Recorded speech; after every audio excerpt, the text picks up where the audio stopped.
The Truman Show is a 1998 American film depicting a man who has grown up on a television set from birth. Unbeknownst to him, every single moment of Truman Burbank's life has been live-streamed to a global audience 24 hours a day.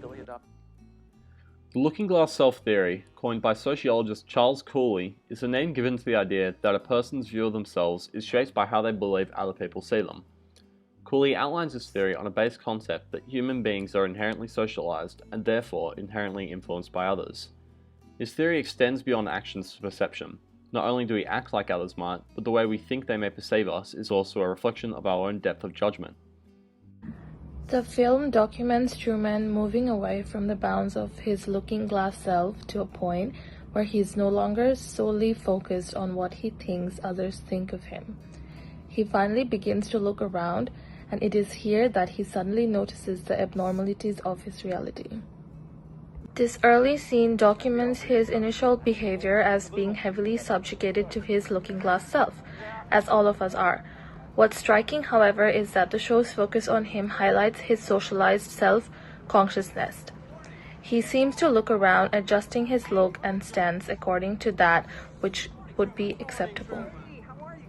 Whilst we as individuals may often feel we are being watched or judged, in this clip we are the audience, and his socialized fidgeting provides both an affirmation and a denunciation of an inherent human adjustment to the looking-glass self. I'm not that anxious to get there. Another scene further into the film emulates the inevitability of looking-glass socialization. At this point, Truman begins to doubt his reality, and he incredulously scans his surroundings for signs that he's being watched. Whilst doing so, viewers are subjected to close-up camera angles in locations he would never think to check. These scenes reflect a reality that anyone can have an interpretation of us.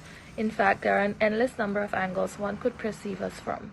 Even if we were to live in suspicion of all of them, we could never fathom how many more could exist beyond the scope of our thinking. Truman Burbank is an ideal character in the study of Cooley's looking-glass theory.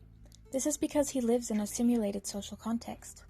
The film offers us an objective view, complete with independent, dependent, and control variables, of not only what it means, but what it looks like to be subject to a looking-glass self. Overall, Cooley proposed that just like the reflections in the mirror, in social life, the individual image of self depends on the perceived responses of others. There is no way to truly know what others think of us.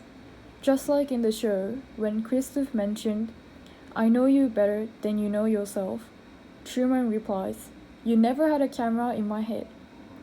Cooley suggests that individuals in society were not separate entities, but related dimensions of the phenomenon. The way in which the individual's sense of self is mirrored and reflected through others. Thank you for watching this video. In case I don't see ya. Good afternoon, good evening.